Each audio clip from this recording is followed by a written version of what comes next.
Hello everyone, welcome to Magnet Brains. Myself Prateek Karn स्वागत करता हूं आपका अपने यूट्यूब चैनल मैग्नेट ब्रेन्स पर, जहां पर आपको मिलता है क्वालिटी कंटेंट, क्वालिटी एजुकेशन, वो भी बिल्कुल बाकायदा फ्री ऑफ कॉस्ट। केजी से लेकर के क्लास 12 तक का पूरा एजुकेशन सब आपको मिल जाएगा डिटेल्ड वीडियो फॉर्मेट में। और अगर आप हिंदी मीडियम के स्टूडेंट हैं तो आप जानते हैं क्या करना है आपको। मैग्नेट ब्रेन्स का हिंदी मीडियम चैनल भी है, जा करके बस सब्सक्राइब कर लेना और एकदम याद से नोटिफिकेशन को ऑन कर लेना, ठीक है। इससे होगा क्या ना कि जैसे हिंदी मीडियम के चैनल पर कोई भी वीडियो अपलोड होता है, चाहे वो रिकॉर्डिंग हो, चाहे कोई लाइव क्लास हो, चाहे कोई लाइव अपडेट हो, तो उसकी जानकारियां, उसके नोटिफिकेशन सबसे पहले आप तक पहुंच जाएंगे। आप किसी भी कंडीशन में कुछ भी मिस आउट नहीं करेंगे। बस एक बात का आप खास ख्याल रखें कि हिंदी मीडियम के चैनल पे क्लास 6 से क्लास 12 तक का पूरा कंटेंट अवेलेबल है। कौन कौन से स्टेट बोर्ड से सर? एमपी बोर्ड है, बिहार बोर्ड है, यूपी बोर्ड है, राजस्थान बोर्ड है और दिल्ली बोर्ड है। और अगर आपको ई नोट्स या ई बुक्स चाहिए तो इसी वीडियो के डिस्क्रिप्शन में एक लिंक मिलेगी, आपको जाकर के आप चेकआउट करें, वहां से आप ई नोट्स और ई बुक्स भी बाकायदा अवेल कर सकते हैं, ठीक है। तो चलिए अब जरा कहानी को शुरुआत देंगे। क्लास 11 फिजिक्स चैप्टर 7 ग्रेविटेशन के अंदर आ चुके हैं ग्रेविटेशनल पोटेंशियल एनर्जी। मैं आप लोग को एक बात अभी क्लियर कर दूं कि मैं ग्रेविटेशन पोटेंशियल और ग्रेविटेशनल पोटेंशियल एनर्जी दोनों इस लेक्चर के अंदर बाकायदा कवर अप करने वाला हूं, तो आपको यहां वहां भटकने की जरूरत नहीं पड़ेगी। Potential as well as potential energy, जी हां, भारी अंतर होता है। पोटेंशियल अलग होता है, पोटेंशियल एनर्जी थोड़ी सी अलग चीज होती है, ठीक है। तो यहां पे gravitational potential as well as gravitational potential energy, मैं दोनों ही चीजें कवर अप करने वाला हूं। कोई दिक्कत वाली बात तो नहीं है, ठीक है सर, पक्का। अब बिना समय लगाए आपको लेकर के चलते हैं आगे। अब यहां पे जरा गौर करते हुए चलना, स्टेटमेंट में ना जो पूरा मैटर है वो डिस्कस किया गया है अबाउट द पोटेंशियल एनर्जी, ठीक है। और पोटेंशियल एनर्जी के बारे में आप एक चीज जानते हैं बाकायदा शानदार तरह से कि बेसिकली पोटेंशियल एनर्जी जो है ना वो तब निकलेगी जब आप किसी भी सिस्टम पे कुछ वर्क करोगे, ठीक है। पोटेंशियल एनर्जी कब निकलेगी? जब आप किसी भी सिस्टम पे कुछ वर्क करोगे, बिकॉज सिस्टम पे किया हुआ वर्क ही उसके अंदर स्टोर हो जाता है उसकी पोटेंशियल एनर्जी के फॉर्म में, ठीक है। अब जरा गौर करना, पोटेंशियल क्या होगा, किसकी बात करूंगा? सिर्फ पोटेंशियल की बात करूंगा। तो पहले मैं आप लोगों को लेकर के चलता हूं on the concept of gravitational potential, ठीक है, on the concept of gravitational potential. तो मैं चाहूंगा कि आप लोग जल्दी से कॉपी किताब निकाल लें और लिखना शुरू करें, ठीक है। तो अपन बात कर रहे हैं ग्रेविटेशनल पोटेंशियल। तो ग्रेविटेशनल पोटेंशियल आप किसी पॉइंट पे निकालते हैं, ठीक है। तो पहली बात तो ग्रेविटेशनल पोटेंशियल को अपन करेंगे V से रिप्रेजेंट। अब ग्रेविटेशनल पोटेंशियल निकलता किसी पर्टिकुलर पॉइंट पर है तो पोटेंशियल एट पॉइंट P बोल दिया जाएगा इसको। कोई दिक्कत वाली बात है क्या? नहीं सर, कोई दिक्कत वाली बात नहीं है। This is gravitational potential. क्या है ये? ग्रेविटेशनल पोटेंशियल है, ठीक है। अब जरा फोकस करते हुए चलना, क्या होता है ग्रेविटेशनल पोटेंशियल। मान लो अर्थ की वजह से, ठीक है, अर्थ की वजह से मान लेते हैं, अर्थ की वजह से मुझे किसी एक पर्टिकुलर पॉइंट पे निकालना है पोटेंशियल। तो इसके लिए ना एक छोटी सी कहानी होती है, पहले आप लोग को उस कहानी पे फोकस करना पड़ेगा, ठीक है। तो जैसे मान लीजिए फॉर इंस्टेंस अपन मान लेते हैं कि चलो ये मान लिया अपन ने अर्थ, क्या मान लिया अपन ने? अर्थ मान लिया, ठीक है। अब मुझे अर्थ की वजह से ना किसी एक पर्टिकुलर पॉइंट पे निकालना होगा ग्रेविटेशनल पोटेंशियल। तो अर्थ के सेंटर से, ठीक है, अर्थ की वजह से मुझे किसी पर्टिकुलर पॉइंट पे निकालना होगा ग्रेविटेशनल पोटेंशियल। मान लेता हूं इस पर्टिकुलर पॉइंट पे निकालना है, चलेगा आप लोग को? यस सर, बिल्कुल चलेगा। इस वाले पॉइंट पे निकालना है ग्रेविटेशनल पोटेंशियल। तो उसके लिए बस एक काम करना पड़ता है, ठीक है। ग्रेविटेशनल पोटेंशियल अगर इस वाले पॉइंट पे निकालना है ना तो सबसे पहले इन्फिनिटी से, कहां से सर? इन्फिनिटी से एक यूनिट मास को मूव करवाते हुए लाइए। क्या बोला मैंने सर? इन्फिनिटी से एक यूनिट मास को मूव करवाते हुए आप इस पर्टिकुलर पॉइंट तक लाइए, ठीक है। अब जो वर्क करना पड़ेगा ना पर यूनिट मूविंग मास, उसे कहा जाता है ग्रेविटेशनल पोटेंशियल। रुको रुको रुको, थांबा, ठीक है। इन्फिनिटी से आप किसको मूव करवा के लाएंगे सर? यूनिट मास को मूव करवा के ला रहे हैं अपन, ठीक है। तो रास्ते में यार एक पॉइंट मान ले यहाँ पे आएगा, ठीक है। अब अपन ना यहाँ से यहाँ मूव करवा रहे हैं, बेसिकली हमें तो P वाले पॉइंट तक मूव करवाना है ना, ठीक है। तो ये छोटे से लेंथ को मैं dx बोल देता हूँ, चलेगा आप लोग को। और इसका नाम अपन ने AB रख दिया है। तो AB इज इक्वल टू क्या हो जाएगा sir? dx। AB is equal to क्या हो जाएगा सर? dx के बराबर। क्या आप लोग को ये वाला फंडा समझ में आ गया सर? बिल्कुल आ गया, ठीक है। अब जरा ध्यान देना, A से B आप किसको मूव करवा रहे हो सर? A से B तो हम मूव करवा रहे हैं एक यूनिट मास को। क्या बोला मैंने? A से B तो हम मूव करवा रहे हैं सर एक यूनिट मास को, m नॉट। यूनिट मास मतलब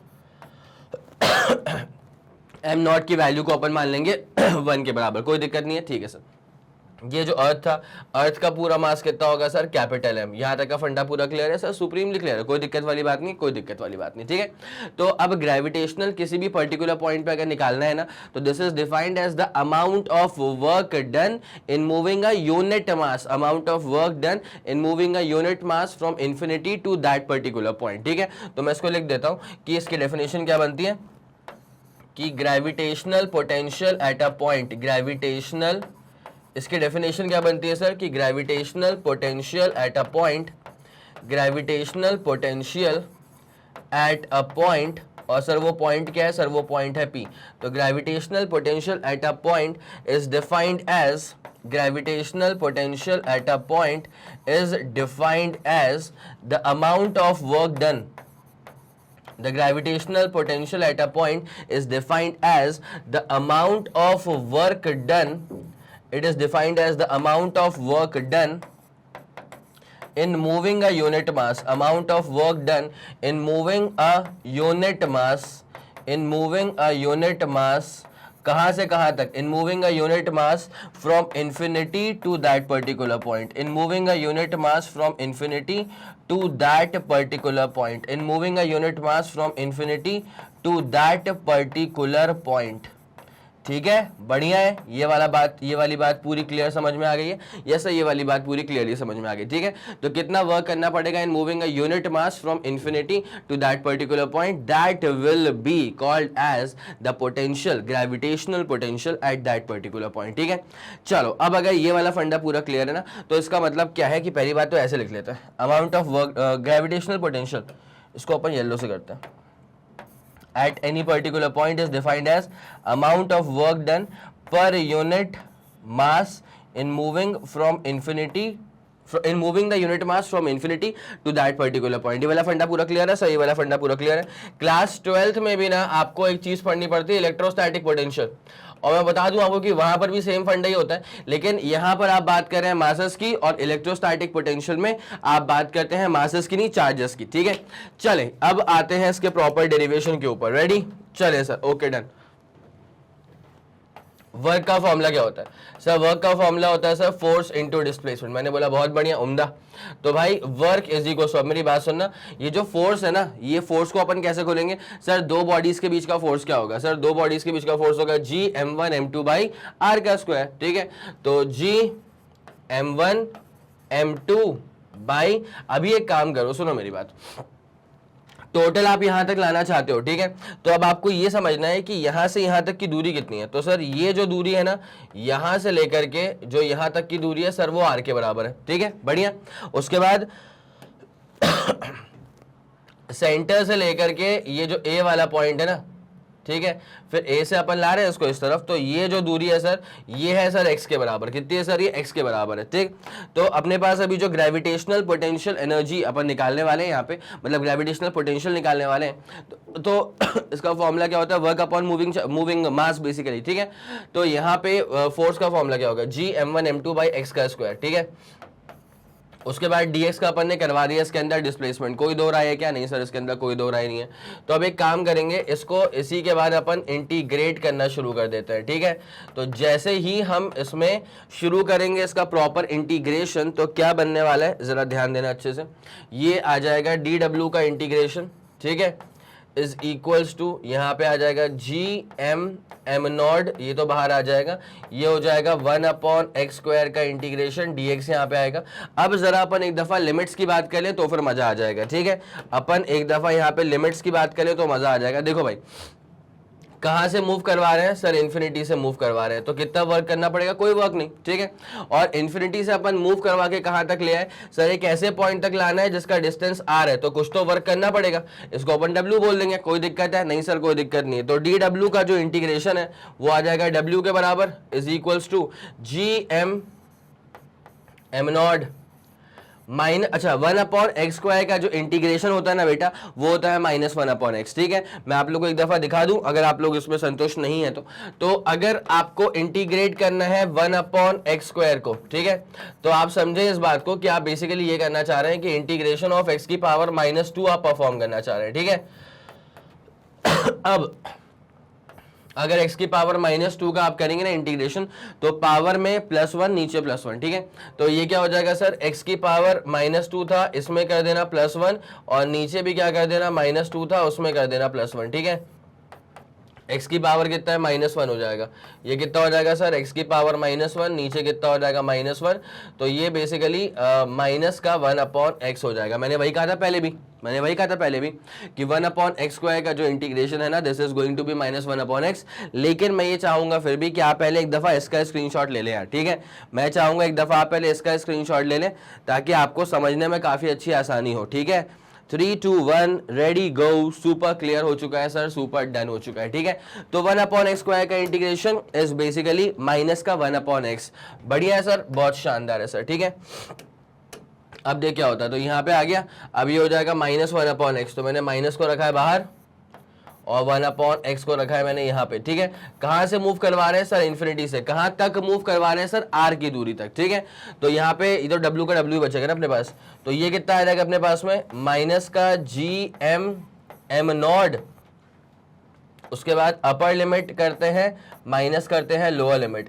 भाई साहब 1/∞ क्या होता है सर, 1/∞ होता है 0। अगर आप लोग को इसमें लग रहा है कि सर पक्का 0 होता है क्या, तो जरा ध्यान देना, 1/∞, ठीक है। अब अब मेरी बात सुनना, इन्फिनिटी जो होता है ना, उसको आप 1/0 भी कह सकते हो। तो 1/0, तो 0 ऊपर चला गया, लेकिन 0/1 तो क्या होता है सर, 0 ही होता है, ठीक है। जिसका अल्टीमेटली मतलब इवेंचुअली क्या आ गया कि अच्छा बेटा 1/∞ का आंसर जो है वो कितना आ जाएगा सर, 0 के बराबर, ठीक है। पक्का क्लियर है, यस सर, ये वाला फंडा पूरा क्लियर है। तो अब जरा देखना, work is equal to -gm/m0 1/r, वो तो निपट चुका है।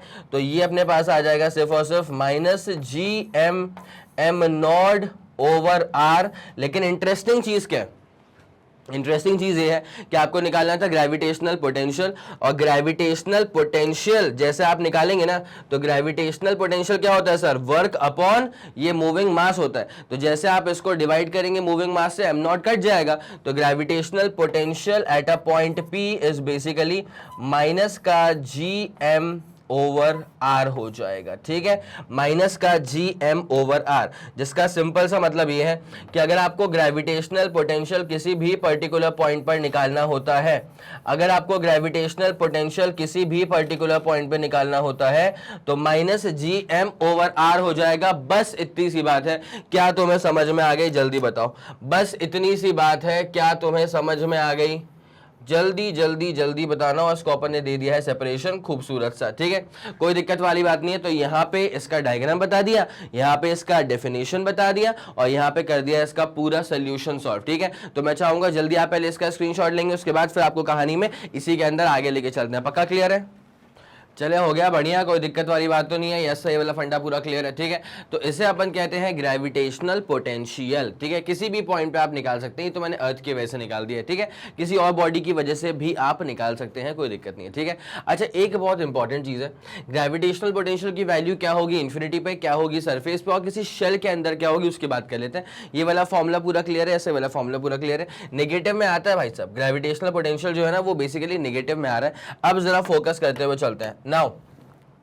तो अभी आपके पास में जो जनरल फॉर्मूला बन गया है, अभी आपके पास में जो जनरल फॉर्मूला बन गया है, वो फॉर्मूला क्या बन चुका है, तो gravitational potential at any point p is defined as minus का g, उसके बाद m अपॉन नीचे यहाँ पे आ जाएगा सेपरेशन डिस्टेंस, ठीक है।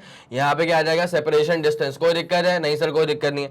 अब अपन निकालते हैं यहाँ पे एक इंटरेस्टिंग चीज, ग्रेविटेशनल पोटेंशियल एट इंफिनिटी। अब क्या निकालना है अपने को, अब निकालना है सर अपने को ग्रेविटेशनल पोटेंशियल एट इंफिनिटी। अब निकालना है अपने को gravitational potential at infinity. Gravitational potential निकालने वाले हैं अपन एट इंफिनिटी, ठीक है। तो अब जरा गौर करना, आर की वैल्यू क्या हो जाएगी, इंफिनिटी। आर की वैल्यू क्या हो जाएगी, इंफिनिटी। तो therefore gravitational potential at any particular point infinity देखो क्या हो जाएगा, माइनस का जी जिस, अच्छा ये वाला m क्या होता है बेटा, ये उस बॉडी का मास होता है जिस बॉडी की वजह से आप निकाल रहे हो ग्रेविटेशनल पोटेंशियल। ठीक है, देखो भाई दो चीजें दिमाग में डाल लो, ग्रेविटेशनल पोटेंशियल किसी पॉइंट पे निकाला जाता है, पक्का सर डन हो गया, और ग्रेविटेशनल पोटेंशियल किसी बॉडी की वजह से निकाला जाता है। ठीक है, तो जिस बॉडी के वजह से निकाल रहे हो उस बॉडी का मास है m के बराबर। ठीक है, तो मैं इसको लिख देता हूं कि m is the mass, m is the mass of the body.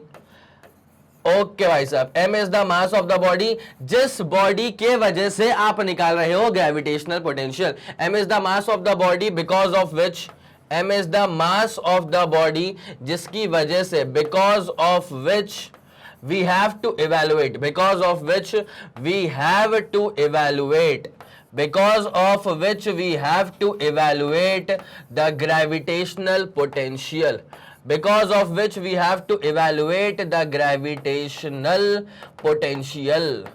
Clear? Yes sir, clear. ठीक है, अब जरा फोकस करते हुए चलना शानदार सी बात पे। इन्फिनिटी पे निकाला तो minus G M by R की जगह क्या आ जाएगा, इन्फिनिटी। इन्फिनिटी का मतलब होता है 1/0, तो ग्रेविटेशनल पोटेंशियल बिकम 0, पक्का। अब एक बात सुनते हुए चलना, जैसे मेरे पास कोई बॉडी मान लेते हैं कि अपने पास ना, ऐसा मान लेते हैं कि अपने पास एक बॉडी है, ठीक है, और ऐसा ले लेते हैं भाई, ये रही बॉडी। ठीक है, अब क्या होता है ना कि जैसे आप दूर जाओगे ना, जैसे आप दूर जाओगे ना, तो ग्रेविटेशनल पोटेंशियल की वैल्यू क्या होती है, बेसिकली ये होती है sir minus G M by R. ठीक है, क्या होती है, माइनस का जी एम बाई आर। तो यहां पे माइनस का G M over R one हो जाएगा, यहां पे जाओगे तो क्या हो जाएगा, माइनस का G M over R two हो जाएगा। बिकॉज आप समझ रहे हैं इस बात को कि यहां से सेंटर से यहां तक की दूरी क्या है सर, ये दूरी है सर आर वन।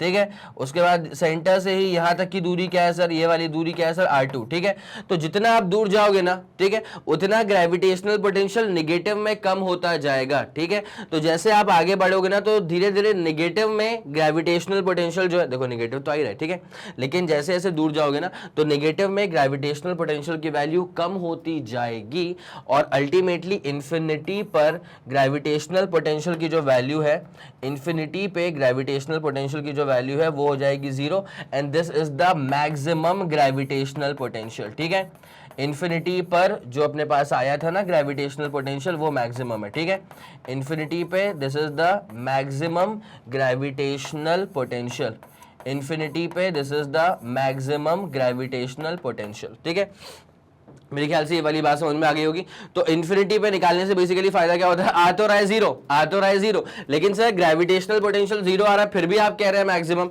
तो भाई मैक्सिमम ऐसे इसलिए बोल रहा हूं क्योंकि उसके पहले भी तो चेक करो, उसके पहले निगेटिव में हुआ करता था, तो जो नेगेटिव में था उसके लिए तो भैया जीरो ही आना, इन्फिनिटी जीरो ही आना मैक्सिमम हो गया। बोलो हाँ कि ना भाई। जो जैसा मान ले, अगर किसी के ना जैसे मान ले पासिंग मार्क्स है अपने 33, ठीक है, अब किसी के भाई जिंदगी पर 18 नंबर ही आ रहे हैं, 17 नंबर ही आ रहे हैं, 16 नंबर ही आ रहे हैं, तो अगर उसके 33 आ जाएंगे तो वो तो भाई साहब नाच जाएगा ना उत्तर में। तो क्यों, क्योंकि 33, अब तुम बोलो क्या बात कर रहे हो 33 आ रहे सर, लेकिन 33 उसने जिंदगी में पहली बार देखे, क्योंकि इसके पहले तो वो 33 से पीछे ही चल रहा था ना। आया समझ की नहीं आया, तो वही मसला होता है यहाँ पे कि ग्रेविटेशनल पोटेंशियल इसके पहले तो नेगेटिव ही नेगेटिव चल रहा था ना, वो तो पहली बार ऐसा हुआ है कि जीरो तक पहुंच पाया है। इसलिए बोलते हैं कि भाई इंफिनिटी पर भैया मैक्सिमम ग्रेविटेशनल पोटेंशियल है, जीरो इज द मैक्सिमम। समझ रहे हो मेरी बात, जीरो इज द मैक्सिमम। तो ये होता है ग्रेविटेशनल पोटेंशियल का फंडा। ठीक है, ये वाली बात समझ में आ गई। ये कब निकाला सा, इन्फिनिटी पे निकाला है। पूरी बात समझ में आ रही है तो कमेंट सेक्शन में बताते हुए चलना, और वीडियो को लाइक भी करते हुए चलना अगर पसंद आ रहा है तो ऑब्वियसली। तो जल्दी से आप एक बार जरा इसका स्क्रीनशॉट ले लेंगे, तो उसके बाद फिर करवाता हूँ अगला वाला मसला। सरफेस पे लेके आऊंगा, सरफेस पे हो गया, चले सर, ओके डन। अब करवाते हैं अगला वाला मसला। इस बार निकालेंगे gravitational potential at the surface. ठीक है, gravitational potential at the surface, gravitational potential at the surface of spherical shell पे निकालूं। एक स्फेरिकल शेल है, उसके सरफेस पर निकालते हैं। ठीक है, तो जैसे मान ले कि ये लिया अपन ने एक स्फेरिकल शेल। ठीक है, यस सर, बढ़िया है, बढ़िया है, बढ़िया है, बढ़िया है, बढ़िया। ठीक है, अब देख क्या होता है, ये शेल तो अपन ने ले लिया। अब क्या है, इसका जो खुद का रेडियस है सर, इसका सर जो खुद का रेडियस है वो रेडियस है सर कितना, आर के बराबर। बढ़िया सर, इसका खुद का रेडियस कितना है सर, आर के बराबर है। चलेगा आप लोग को सर, बिल्कुल चलेगा, ठीक है। अब क्या होता है, ये अपने पास स्फेरिकल शेल है, इसका रेडियस हो चुका है अपने पास में बाकायदा आर के बराबर।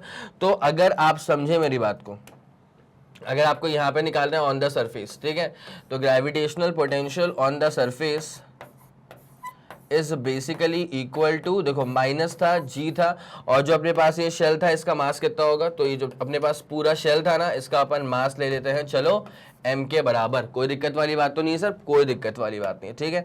तो minus G M over R हो जाएगा, ठीक है। ये खूबसूरत सी बात आपको समझ में आती है क्या? यस सर, बिल्कुल आती है। अब इससे भी शानदार बात तुमको मैं बताता हूँ, ठीक है। ये फैक्ट वाली बात है, जरा इसको नोट करते हुए चलना। सर फैक्ट क्या है, अगर आप ग्रेविटेशनल पोटेंशियल सरफेस पे निकाल लिए ना, तो ये फॉर्मूला आ गया minus G M by R. ये बहुत इंपॉर्टेंट चीज है, पता है क्यों इंपॉर्टेंट है? बिकॉज शेल के अंदर शेल के अंदर अगर आप किसी भी पॉइंट पे निकालते हो ना ग्रेविटेशनल पोटेंशियल, शेल के अंदर अगर आप किसी भी पॉइंट पे निकालते हो ना ग्रेविटेशनल पोटेंशियल, तो उसकी वैल्यू एग्जैक्टली वही आएगी जो कि सरफेस पे आई थी, ठीक है भाई। मैं यहां पे निकाल लूं, चाहे मैं यहां पे निकाल लूं, चाहे मैं यहां पे निकाल लूं, चाहे मैं यहां पे निकाल लूं, ठीक है, कहीं पर भी निकाल लूं इसके अंदर, कहीं कहीं कहीं कहीं पर भी निकाल लूं मैं इसके अंदर, तो हर पॉइंट पर ग्रेविटेशनल पोटेंशियल की वैल्यू एग्जैक्टली वही आएगी जो कि सरफेस पे आई थी। आया समझ के नहीं भाई? ध्यान देना कि ये शेल है, ठीक है, ये हॉलो शेल है, इस बात पे अच्छे से फोकस करते हुए चलना, ठीक है। ये हॉलो शेल है, इस बात पे अच्छे से फोकस करते हुए चलना, ठीक है सर। तो ये इसका जो रेडियस था वो कितना था सर, आर के बराबर था, ठीक है। बढ़िया, एक तरफा शानदार हो चुका है पूरा कहानी, ठीक है। तो अपन इस बात को जरा वहां पे लिख देते हैं तो सही रहेगा। तो gravitational potential at any point inside the shell, तो ग्रेविटेशनल पोटेंशियल क्या निकालने वाले हैं? ग्रेविटेशनल पोटेंशियल निकालने वाले हैं at any point, gravitational potential at any point inside the shell, gravitational potential at any point inside the shell. अब जब अपन निकालने वाले तो मैंने क्या कहा था यहाँ पे कि हर पॉइंट पे ग्रेविटेशनल पोटेंशियल की वैल्यू एग्जैक्टली वही होगी जो कि सरफेस पे आ रही थी शेल के। इसको भी लिख देते हैं कि gravitational potential remains constant at all the points inside the shell, at all points inside the shell, and उसकी वैल्यू किसके बराबर होगी? and its value is same as, and its value is same as the potential eight the surface. जो surface पे आ रहा है gravitational potential की value exactly उसके बराबर ही रहने वाला है ग्रेविटेशनल पोटेंशियल इस शेल के अंदर वाले हर एक पॉइंट के ऊपर, ठीक है। नेगेटिव रहेगा obviously, minus G M by R था तो minus G M by R था, ठीक है। तो R is the radius of the shell, R is the radius of the spherical shell. Shell का मतलब समझते हो क्या है? अर्थ को मत बोल देना शेल भाई, अर्थ को मत बोल देना शेल, ठीक है। शेल का मतलब स्फीयर है पर खोखला है अंदर से, खोखला। अरे प्लास्टिक की बॉल नहीं आती थी सस्ती वाली, ठीक है, सस्ती वाली प्लास्टिक बॉल में क्या होता है, उसको थोड़ा काट के देखना एक बार, अंदर से हवा भरी होती है, हवा, ठीक है, तो वो शेल है। तो R is the radius of the spherical shell, कोई दिक्कत तो नहीं है, R is the radius of the spherical shell, yes sir, R is the radius of the spherical shell, कोई दिक्कत वाली बात नहीं। तो बस जरा इस शानदार सी खूबसूरत सी चीज को आप एक बार नोट डाउन करेंगे, फिर एक मैं ग्राफ भी करवा देता हूं आपको ताकि आप लोग को कोई अटका ना सके कभी भी, ठीक है। एक ग्राफ देख लें, यस सर, हो तो गया पूरा फंडा क्लियर। तो एक बात समझ जाओ, मैक्सिमम वैल्यू जो है ना सर वो तो जीरो के बराबर है, ठीक है। ग्रेविटेशनल पोटेंशियल की जो मैक्सिमम वैल्यू है सर वो किसके बराबर है? वो जीरो के बराबर है। और जैसे आप दूर जाओगे तो फिर वो नेगेटिव में जो वैल्यू है वो धीरे धीरे कम हो जाएगी, ठीक है। अगर आप सरफेस पे चेक करोगे तो मैक्सिमम है, सरफेस पे चेक करोगे तो मैक्सिमम है, कोई दिक्कत, मतलब सरफेस पे चेक करोगे तो minus G M by R है, इन्फिनिटी पे चेक करोगे तो मैक्सिमम है, कोई दिक्कत नहीं है। तो एक बार मैं चाहूंगा एक बार आप इसका स्क्रीनशॉट ले लें, उसके बाद फिर कहानी में आपको आगे लेके चलते हैं। चले भाई ठीक है, कोई दिक्कत वाली बात नहीं, पक्का पूरा फंडा क्लियर? यस सर, पूरा फंडा क्लियर, ठीक है। तो दिमाग में ये वाला फॉर्मूला एकदम बसा लो, एक बॉडी जिसका मास m के बराबर है तो उसकी वजह से आप निकालते हो पोटेंशियल, और किसी एक पर्टिकुलर पॉइंट पे आप निकालते हो पोटेंशियल, ठीक है। ये वाला बेसिक परसेप्शन दिमाग में क्लियर हो चुका है सर? क्लियर हो चुका है। अब मैं आपको लेकर के आता हूँ एक बहुत ही जबरदस्त से ग्राफ के ऊपर, ठीक है। तो भाई डाल दो उसकी heading, graph between gravitational potential, graph between gravitational potential and distance, ठीक है, ग्राफ बिटवीन ग्रेविटेशनल पोटेंशियल मतलब V एंड डिस्टेंस मतलब R ले लेंगे, छोटा वाला R, एंड डिस्टेंस मतलब छोटा वाला R। और ये किसके लिए हो रहा है sir? For a hollow sphere के लिए हो रहा है, ठीक है, या शेल बोल लो, फॉर अ हॉलो स्फीयर। देखो हॉलोस्फीयर का मतलब बेसिकली क्या होता है? शेल होता है। हॉलोस्फीयर का मतलब बेसिकली क्या होता है? खोखला शेल, ठीक है। अब ना तुम जरा बस बेसिक फॉर्मूला दिमाग में रखो। फॉर्मूला था सर -gm/r, फॉर्मूला था सर माइनस का gm/r, ठीक है। चलो तो ये अपने पास में एक हॉलो शेल है, कोई दिक्कत नहीं है सर इसके अंदर, ठीक है। अब क्या होता है कि अगर आप सेंटर से देखो सरफेस तक, ठीक है, तो इसका जो रेडियस है ना, वो रेडियस कितना है सर? आर के बराबर है। क्या है इसका रेडियस सर? आर के बराबर है, ठीक है। तो मैं तुमको बता दूं, शेल के अंदर हर पॉइंट पर ग्रेविटेशनल पोटेंशियल की जो वैल्यू होती है ना, शेल के अंदर हर पॉइंट पर जो ग्रेविटेशनल पोटेंशियल की वैल्यू होती है वो एक्जैक्टली वही है जो कि सरफेस पे थी, ठीक है। और अगर आप बाहर जाओगे ना तो क्या हो जाएगा? -gm/r हो जाएगा, ठीक है। जैसे मान लिया कि मैंने पॉइंट ले लिया चल बाहर का कोई सा, ठीक है, ये मैंने एक पॉइंट ले लिया चल बाहर का, ठीक है। तो यहां पे डिस्टेंस क्या हो जाएगा सर? छोटा वाला r, कोई दिक्कत तो नहीं है सर, पूरा फंडा क्लियर, ठीक है। अब मेरी बात सुनते हुए चलना, इसका जो ग्राफ प्लॉट होगा ना, वो ग्राफ कैसे प्लॉट होगा। चलिए शुरुआत दें इस पूरी कहानी को। यस सर, बिल्कुल शुरुआत देते हैं इसको, पूरी कहानी को। तो यहाँ पे अपन लेंगे इसका पोटेंशियल, ठीक है, और इस एक्सिस पे जाएगा सर इसका डिस्टेंस, ठीक है। तो डिस्टेंस के लिए अपन क्या बोल देंगे sir? Distance is basically represented by r only, और यहाँ पे आ जाएगा ग्रेविटेशनल पोटेंशियल, ठीक है। ये वाला फंडा पूरा क्लियर। ये तो जीरो ग्रेविटेशनल पोटेंशियल हो जाएगा, ठीक है। अब वो तो आता है इन्फिनिटी पे, जीरो मतलब भैया ग्रेविटेशनल पोटेंशियल की मैक्सिमम वैल्यू, तो वो तो आती है इन्फिनिटी पे, ठीक है। लेकिन आप पहले जरा चेक करें कि अगर r इक्वल टू जीरो है, r इक्वल टू जीरो है, तो भाई साहब ये जीरो था, ठीक है। तो r इक्वल टू जीरो मतलब पॉइंट अंदर है, और अगर पॉइंट अंदर है तो अंदर वाले पॉइंट पर, इनसाइड वाले पॉइंट पर ग्रेविटेशनल पोटेंशियल की वही वैल्यू होती है जो कि सरफेस पे होती है, ठीक है। मैंने क्या बोला? इनसाइड वाले पॉइंट पर ग्रेविटेशनल पोटेंशियल की वही वैल्यू होती है जो कि सरफेस पर होती है। और सरफेस पर क्या होती है इसकी वैल्यू? तो सर ये होती है -g शेल का मास अपॉन सरफेस का दूरी कितनी है, रेडियस कितना है, r, ठीक है। तो -gm/r, तो ये रहेगा तुम्हारे पास -gm/r, मैं इसको यहाँ पे लिख देता हूँ।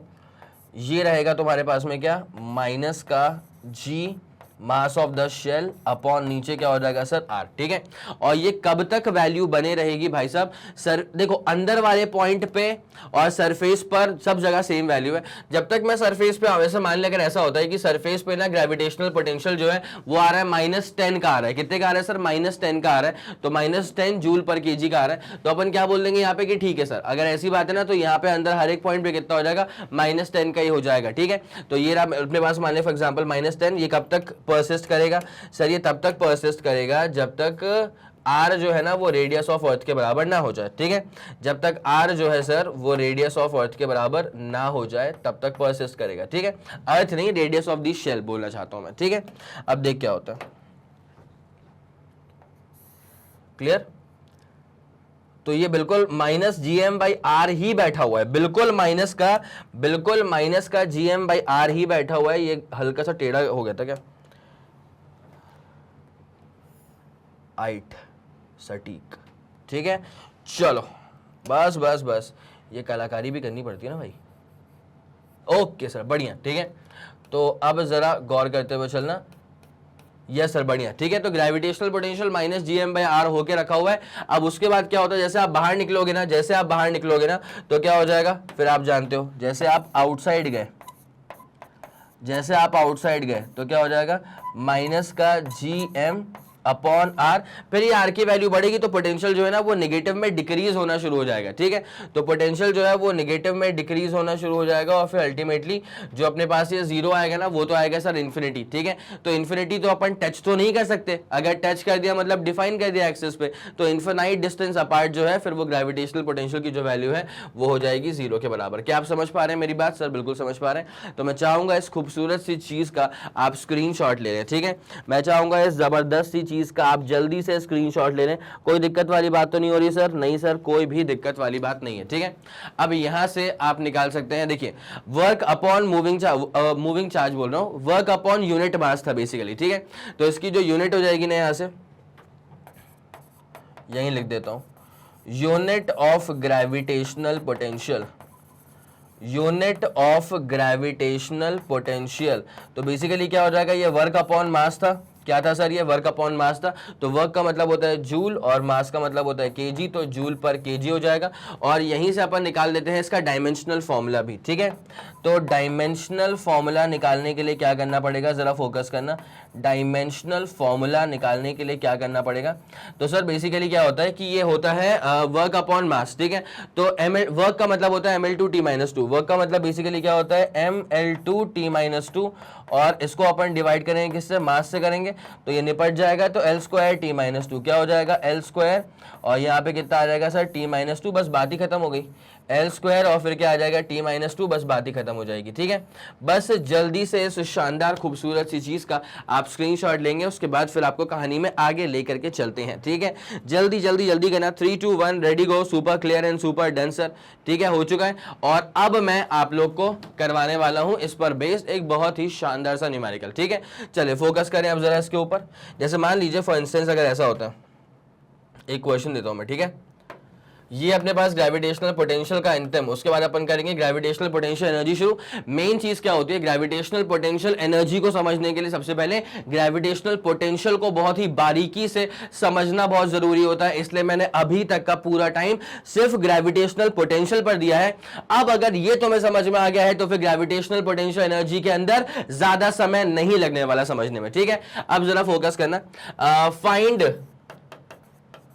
Gravitational potential, find gravitational potential का एक्सप्रेशन, फाइंड ग्रेविटेशनल पोटेंशियल का एक्सप्रेशन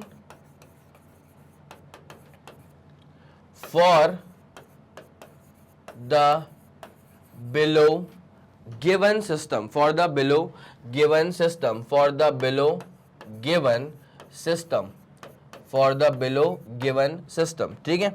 अब सर वो सिस्टम क्या है, जरा उस पर फोकस किया जाए। बढ़िया, ठीक है सर।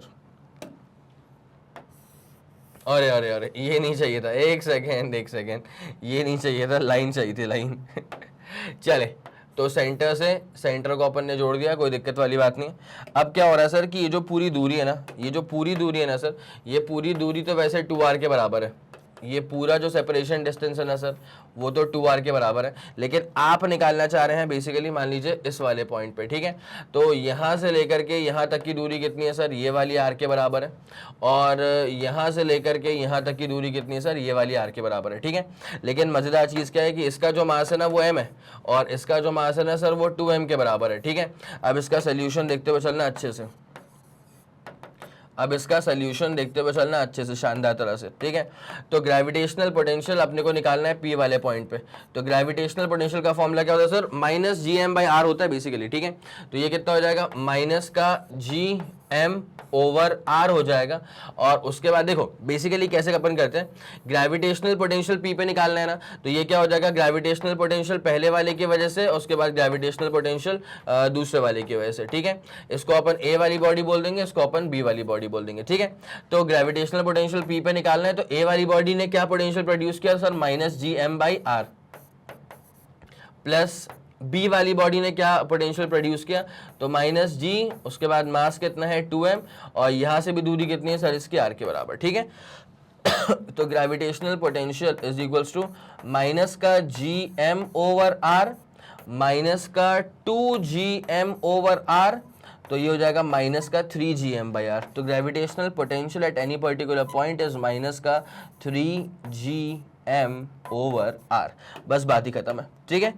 यहाँ पे पूरा फंडा खत्म है, कोई दिक्कत वाली बात नहीं आती है, ऐसे निकल जाएगा तुम्हारे पास में क्या, ग्रेविटेशनल पोटेंशियल। पक्का पूरा फंडा क्लियर है। तो ये एक बहुत ही नॉर्मल सा क्वेश्चन था, लेकिन ये कॉन्सेप्चुअल क्वेश्चन था, जो कुछ अब तक पढ़ा है उसे क्लियर करने वाला मसला पूरे यहाँ पे हो चुका है, ठीक है। तो मैं चाहूंगा जल्दी आप इसका स्क्रीनशॉट लेंगे, फिर आपको आगे लेके चलें। पूरा क्लियर है, 3 2 1 ready go, super clear and super done हो चुका है सर, ठीक है। चलें मूविंग ऑन, अब आपको लेकर के आते हैं ग्रेविटेशनल पोटेंशियल एनर्जी के ऊपर, ठीक है।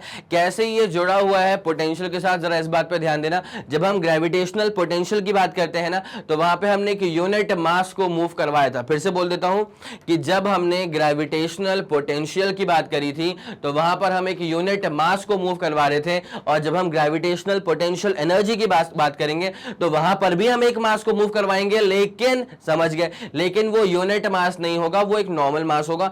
m1 ले ले, m2 ले ले, m0 ले ले, what ever you feel like, ठीक है। तो यहाँ पे क्या चीजें लिखी हुई हैं, जरा इस बात पे गौर करते हुए चलते हैं। तो बस पोटेंशियल समझ गए ना, पोटेंशियल एनर्जी में इतना कोई मसला नहीं होगा, इजीली हो जाता है, ठीक है। The potential energy of a body at a given position is defined as, पहली बात तो क्या डिफाइन करना है, potential, not potential, potential energy, ठीक है। तो the potential energy of a body at a given point is at a given position is defined as sorry, is defined as the energy stored in the body while bringing it from the position of zero potential energy to that particular position, ठीक है भाई। अच्छा एक बात समझना, ये position of zero potential energy कौन सी होती है सर, ये होती है इन्फिनिटी, ठीक है। इन्फिनिटी पर पोटेंशियल भी कितना आया था, जीरो आया था, और मैं इस बात को भी प्रूव कर दूंगा कि जीरो पोटेंशियल एनर्जी का जो पोजीशन है वो इन्फिनिटी होता है, ठीक है। तो इसको अपन लिख देते हैं ऐसे कि the position of zero potential energy, the position of zero potential energy as well as zero potential, ठीक है। the position of zero potential energy, the position of zero potential energy as well as zero potential, as well as zero potential, तो the position of zero potential energy as well as zero potential is infinity. The position of zero potential energy as well as zero potential is infinity. तो infinity पे potential energy as well as potential everything becomes zero, ठीक है। तो when the body is at infinity, उसके बाद क्या लिखा है, जब body जो है ना वो infinity पे रहती है with respect to another body, the gravitational attraction on the body is zero, ठीक है। अगर किसी बॉडी को मैं infinity पे ले जाऊंगा ना, तो वहां इतनी दूरी की बात कर रहा हूं, इतनी दूरी की बात कर रहा हूं कि दोनों बॉडीज के जो ग्रेविटेशनल फील्ड्स है ना वो आपस में इंटरेक्ट नहीं कर पाएंगे, और एक बॉडी किसी दूसरी बॉडी को अट्रैक्ट नहीं कर पाएगी, ठीक है। यहीं पर एक फंडा मैं आपको सिखाऊंगा, आगे आने वाले प्लेलिस्ट में आपको वीडियोस में दिख भी जाएगा, एस्केप स्पीड नाम होता है उस पर्टिकुलर टॉपिक का, ठीक है। तो बेसिकली क्या होता है ना, सॉरी, अगर आप किसी बॉडी को बहुत ऊपर फेंकते हो, पूरी जान लगा के फेंक दो, ठीक है, तो बॉडी एक बहुत शानदार हाइट तक जाएगी, बट उसके बाद वापस वो बॉडी अर्थ की तरफ नीचे आएगी। क्यों? बिकॉज कितना भी तेज तुम फेंक दो बॉडी को, बॉडी फिर भी अर्थ के तो ग्रेविटेशनल फील्ड के अंदर ही है, ठीक है। तो अगर कोई बॉडी अर्थ के ग्रेविटेशनल फील्ड के अंदर है तो अर्थ उसको खींच लेगा अपनी तरफ, ठीक है। लेकिन अगर मैं किसी बॉडी को इतनी ज्यादा स्पीड से फेंक दूं कि वो जो बॉडी है ना वो अर्थ के ग्रेविटेशनल फील्ड को ही क्रॉस कर जाए, एक बार बॉडी अर्थ के ग्रेविटेशनल फील्ड को क्रॉस कर गई तो उसके बाद अर्थ में इतनी जान नहीं है, अर्थ अपनी तरफ उस बॉडी को खींच ही नहीं पाएगा, बिकॉज अर्थ हर उस ऑब्जेक्ट को अपनी तरफ खींच सकता है जो अर्थ के ग्रेविटेशनल फील्ड के अंदर है। लेकिन अगर कोई ऑब्जेक्ट अर्थ के ग्रेविटेशनल फील्ड के बाहर है तो फिर अर्थ में ये नहीं है कैपेसिटी कि वो ऐसे ऑब्जेक्ट को भी खींच ले अपनी तरफ। आया समझ के नहीं आ गया? पक्का पूरा फंडा क्लियर है? ठीक है। तो यहां पे क्या होता है कि जब कोई बॉडी पहुंच जाती है ना इन्फिनिटी पे with respect to another body, then the gravitational attraction on the body is zero, ठीक है। Then the potential energy of the body is zero which is called as the zero level of potential energy. ये वाला फंडा पूरा clear हो गया? Yes sir, ये वाला फंडा पूरा क्लियर हो गया। मैं चाहूंगा कि आप इसका स्क्रीनशॉट लेंगे जल्द से जल्द। चलिए फिर यहां तक का फंडा पूरा क्लियर है, ऐसा यहां तक का फंडा पूरा क्लियर है, निपटाया जाए इसको। आगे बढ़ते हैं। ओके, तो if the position of a body changes on account of the forces acting on it, अगर मैंने किसी बॉडी पे कुछ फोर्स अप्लाई करा, ठीक है, और उस फोर्स की वजह से बॉडी का जो पोजीशन है वो चेंज हो गया, तो उससे क्या होने वाला है? If the position of a body changes on account of, क्यों चेंज हुआ? क्योंकि फोर्स काम करवाया आपने उसके ऊपर, ठीक है। तो उसकी वजह से ना उसकी पोटेंशियल एनर्जी में भी चेंज आएगा। और मैं आपको बता दूं कि हम लोग पढ़ चुके थे वर्क एनर्जी थ्योरम। कहां पढ़ चुके हैं sir? Work energy in power chapter के अंदर पढ़ चुके हैं वर्क एनर्जी थ्योरम। तो वहां पे क्या मसला हुआ था ना कि अगर आप किसी भी सिस्टम पे कुछ वर्क करते हो ना तो उसकी एनर्जी में चेंज आता है, और वो जो चेंज इन द एनर्जी है this is exactly equal to the amount of work done on the body, ठीक है। किसी भी सिस्टम पे अगर आप कुछ वर्क करते हैं तो उसकी एनर्जी में आते हैं changes, and the change in the energy is exactly equal to the amount of work done on the body. पक्का पक्का पक्का, ठीक है सर। तो वही लिखा हुआ है कि it is equal to the amount of work done on the body by the forces. Force के मतलब फोर्स अप्लाई करा तभी उसका पोजीशन जो है वो चेंज हुआ था, ठीक है। अच्छा, ये जो वर्क डन है ना, ये पाथ पे डिपेंड नहीं करता, ठीक है। ये जो वर्क डन है वो पाथ पे डिपेंड नहीं करता और इसलिए ग्रेविटेशनल फोर्सेस को कंजर्वेटिव कहा गया, ठीक है। अब मैं आपको जरा बता दूं, अगर आप चेक करना चाहें ना, मेरे ख्याल से आप लोग पढ़ते हुए चल रहे हैं मेरे साथ साथ वर्क एनर्जी एंड पावर से ही, लेकिन मैं आपको बता दूं कि दो तरह के फोर्सेस का ना नाम लिया जाता है।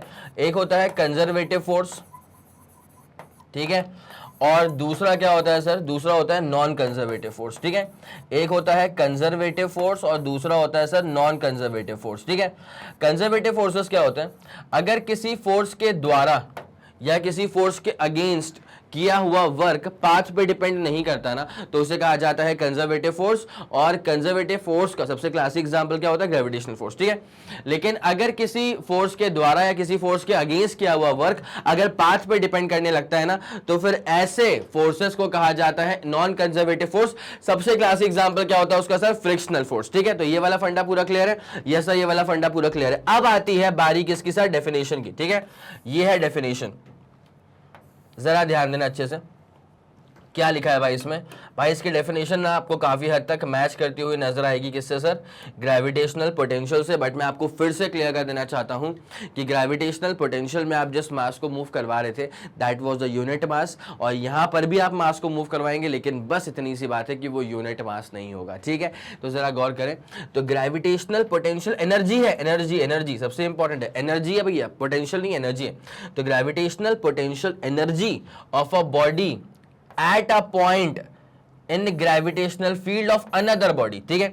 मतलब आप ना किसी एक बॉडी की वजह से किसी एक पर्टिकुलर पॉइंट पे निकालते हैं पोटेंशियल। ये बात तो क्लियर है, मैंने कहा था कि पोटेंशियल किसी पॉइंट पे निकाला जाएगा और पोटेंशियल किसी बॉडी की वजह से निकाला जाएगा। क्या बोला मैंने, पोटेंशियल किसी पॉइंट पर निकाला जाएगा और पोटेंशियल किसी बॉडी की वजह से निकाला जाएगा, ठीक है। तो यहां लिखा हुआ है कि gravitational potential energy of a body at a point in gravitational field of another body is defined as the amount of work done, पक्की बात है, in bringing the given body, ठीक है, not unit mass body, in bringing a given body from infinity to that particular point। आराम से लेकर के आना है, कोई उसके अंदर एक्सेलरेशन जो है वो नहीं होना चाहिए, ठीक है। ये है basic definition for gravitational potential energy. और आप लोग जानते हैं कि अगर ये एनर्जी है तो इसकी यूनिट क्या होगी सर, इसकी यूनिट होगी जूल्स। अगर ये एनर्जी है तो इसकी यूनिट क्या होगी सर, जूल्स होगी इसकी यूनिट, ठीक है। आ गया समझ में डायमेंशनल फॉर्मूला ml2t-2। तो जल्दी इसका स्क्रीनशॉट लेना, उसके बाद फिर कहानी में अपन आगे बढ़ते हैं। चलें फिर, हो गया, कोई दिक्कत वाली बात तो नहीं है, पूरा फंडा क्लियर है, ऐसा पूरा फंडा क्लियर है, ठीक है। आ जाओ बेटा आगे बढ़ो। अब यहां से स्टार्ट होने वाला है expression for the gravitational potential energy. जैसे मान ले अपन अर्थ के रिस्पेक्ट में ही बात कर लेते हैं, तो जैसे मान ले consider a gravitational field due to earth जिसका मास कितना है m, रेडियस कितना है r। अब इसकी वजह से मुझे किसी एक पर्टिकुलर पॉइंट पर निकालना होगा ग्रेविटेशनल पोटेंशियल एनर्जी। अब क्या होगा उसका पूरा प्रोसीजर जरा आप यहाँ पे फोकस करेंगे, ठीक है। तो डाल देना हेडिंग ग्रेविटेशनल पोटेंशियल एनर्जी। इस बार अपन क्या निकालने वाले हैं, not just gravitational potential but gravitational potential energy, ठीक है, बट ग्रेविटेशनल पोटेंशियल एनर्जी, और जिसको हम करते हैं U से रिप्रेजेंट, ठीक है, जिसको हम करते हैं किससे सर, U से करते हैं इसको रिप्रेजेंट, ठीक है। अब जरा फोकस करा जाए इसके ऊपर, मजा आ जाएगा भाई। ये रहा अपने पास, मान ले अर्थ मान लेते हैं अपन, ठीक है। अब अर्थ के रिस्पेक्ट में मुझे मान लेता हूं कि मुझे एक पर्टिकुलर पॉइंट यहां पे दिखा और मुझे इस पर्टिकुलर पॉइंट पे चाहिए ग्रेविटेशनल पोटेंशियल एनर्जी की वैल्यू, ठीक है। तो इसके लिए क्या करना पड़ेगा, पहली बात तो ये समझो कि यहां से जो यहां तक की दूरी है ना, इसको अपन मान लेते हैं अभी r के बराबर, ठीक है। ये जो दूरियां है ना, इसको अपन अभी मान लेते हैं सर कितना, अभी मान लेते हैं अपन r के बराबर, ठीक है। अब क्या होता है कि मुझे इसकी वजह से निकालना है, मतलब अर्थ की वजह से मुझे p वाले पॉइंट पे निकालना है ग्रेविटेशनल पोटेंशियल एनर्जी, ये अर्थ है, ठीक है। अर्थ का मास कितना लेके चलेंगे बेटा अपन, फिर टोटल मास m लेके चलेंगे, पक्का, ठीक है। अब क्या करना पड़ेगा, प्रोसीजर क्या बोलता है कि भाई इन्फिनिटी से एक मास को मूव करवा करके लेकर के आओ, ठीक है। तो जैसे मान ले कि मास ना अभी यहां पर है, इसको अपन m मान लेते हैं और m नॉट मान लेते हैं, मैं तो बोलता हूं, ठीक है। और इसको फिर अपन आगे मूव करवाएंगे, कितना डिस्प्लेसमेंट देंगे सर, dx का देंगे, ठीक है। और मूव करवाते करवाते फिर इवेंचुअली अपन लेकर के आ जाएंगे इसको उस वाले पॉइंट पे, ठीक है। अब देखो भाई साहब, कहां से मोशन करवाया आपने, ए से लेकर के आपने इसको बी तक मूव करवाया, अल्टीमेटली आप इस वाले पॉइंट तक लेकर के आ भी जाओगे, ठीक है। तो ये हल्का सा डिस्प्लेसमेंट dx बोल दिया, कोई दिक्कत नहीं सर इसके अंदर, ठीक है। अब यहां से लेकर के यहां तक की दूरी जो है ना सर वो x के बराबर है, ठीक है। यहां से यहां तक की दूरी जो है ना सर वो पूरी x के बराबर है, ठीक है। अब मुझे निकालना है यहाँ पे ग्रेविटेशनल पोटेंशियल एनर्जी। तो अब जरा गौर करते हुए चलना, this is defined as the small amount of work done. तो वर्क का फॉर्मूला क्या होता है सर, फोर्स इनटू डिस्प्लेसमेंट, बोलो हाँ कि ना सर, बात बिल्कुल सही है। तो फोर्स क्या हो जाएगा sir, g mass of earth, mass of the object जिसको अपन मूव करवा रहे हैं, अपॉन अभी दूरी कितनी है x, तो x का स्क्वायर इंटू क्या हो जाएगा सर dx, ठीक है। अब जैसे अपन करेंगे इसको इंटीग्रेट, जैसे अपन करेंगे इसको इंटीग्रेट, तो ये आ जाएगा dw मतलब वर्क का इंटीग्रेशन, ठीक है, g m नॉड हो जाएगा, ठीक है। और यहाँ पे आ जाएगा sir integration of 1 upon x का स्क्वायर, ठीक है, 1 अपॉन एक्स का स्क्वायर का इंटीग्रेशन, ठीक है। अब जरा गौर करते हुए चलना, कहां से कहां तक ला रहे हो, तो सर इन्फिनिटी से हम इस पॉइंट तक ला रहे हैं जिसकी दूरी r के बराबर है। तो यहाँ पे वर्क करना पड़ेगा 0 से w के बराबर। यहाँ तक का फंडा पूरा क्लियर, यस सर, सुप्रीम तरह से क्लियर है, ठीक है। अब भाई साहब ये अपने पास है पूरा हेडिंग, ये अपने पास है मेन हेडिंग, तो वो दिखनी चाहिए लाइक अ मेन हेडिंग। सही लग रहा है, बढ़िया लग रहा है सर, ठीक है। अब देख क्या होता है ना यहाँ पे, dw का इंटीग्रेशन कितना आ जाएगा सर, w के बराबर आ जाएगा, फिर लोअर लिमिट अपर लिमिट अपन जानते हैं, ठीक है। उसके बाद m नॉड कोई दिक्कत नहीं है, और 1 अपॉन एक्स के स्क्वायर का जो इंटीग्रेशन है वो आ जाएगा सर माइनस का 1 अपॉन एक्स, क्या आ जाएगा सर, वो माइनस का 1 अपॉन एक्स आ जाएगा। लोअर लिमिट क्या है, इन्फिनिटी, और अपर लिमिट क्या है, फिर अपन r की दूरी तक लेकर के आ गए थे, कोई दिक्कत नहीं है, ठीक है। तो भाई साहब upper limit minus lower limit, तो फिर w ही बन रहा है, और इज इक्वल्स टू क्या हो जाएगा, माइनस का g mass of earth, mass of the object, उसके बाद अपर लिमिट करना, माइनस कर देना है फिर तुमको लोअर लिमिट, तो लोअर लिमिट कितनी होती है सर, इन्फिनिटी होती है। कोई दिक्कत है क्या, नहीं सर कोई दिक्कत नहीं है, ठीक है। तो वर्क इज इक्वल्स टू, मेरी बात सुनते हुए चलना शानदार खूबसूरत तरह से, भाई 1 अपॉन इन्फिनिटी 0 हो चुका है, तो ये माइनस का gm बाई r, और यहां पे आ जाएगा m नॉड, ठीक है। बढ़िया लग रहा है, कोई दिक्कत वाली बात नहीं है। अब एक काम करो भाई, पहले इसको डब्बे में डाल दो, ठीक है, पहले इसको डब्बे में डाल दो। ये जो आपने वर्क करा है ना अभी, यही वर्क बेसिकली किसके बराबर हो जाएगा सर, पोटेंशियल एनर्जी के बराबर। ये जो आपने वर्क करा है ना, यही वर्क किसके बराबर हो जाएगा सर, पोटेंशियल एनर्जी के बराबर। सॉरी, अब इसको डाल देंगे अपन डब्बे के अंदर, ठीक है।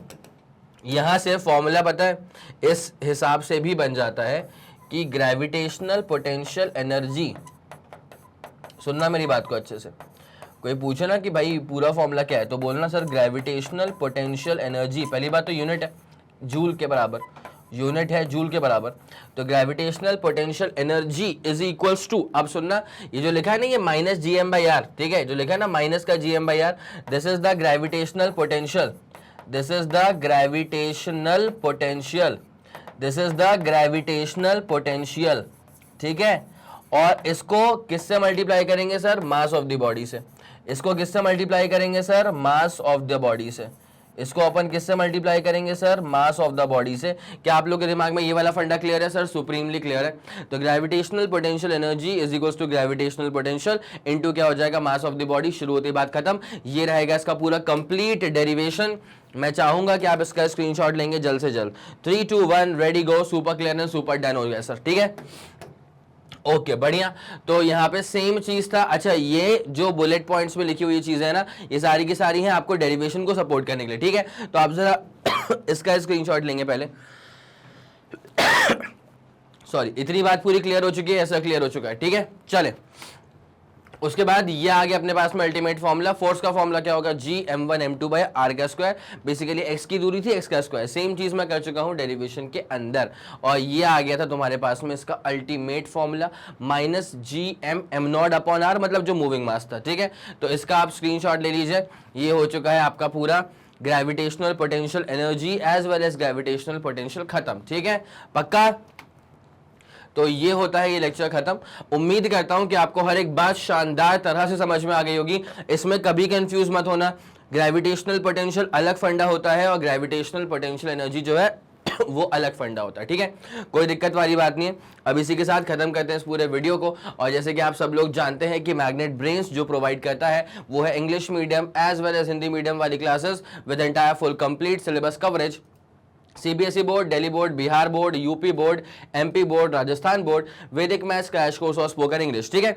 और सबसे इंपॉर्टेंट बात, अगर इस वीडियो को देख करके आपको लगा कि इस वीडियो ने आपकी हेल्प करी है तो बनता है कि आप इस वीडियो को लाइक करेंगे, शेयर करेंगे और सबसे ज्यादा इंपॉर्टेंट चीज है अपने सारे मित्र मंडल में फैला दो इस पूरे वीडियो को, सबको बता दो कि मैग्नेट ब्रेन्स के चैनल पर प्लेलिस्ट में फिजिक्स में क्या क्या शानदार चीजें ऐड हो चुकी हैं और क्या जबरदस्त चीजें आपको और भी जल्द से जल्द मिलने वाली हैं, ठीक है। Thank you so much.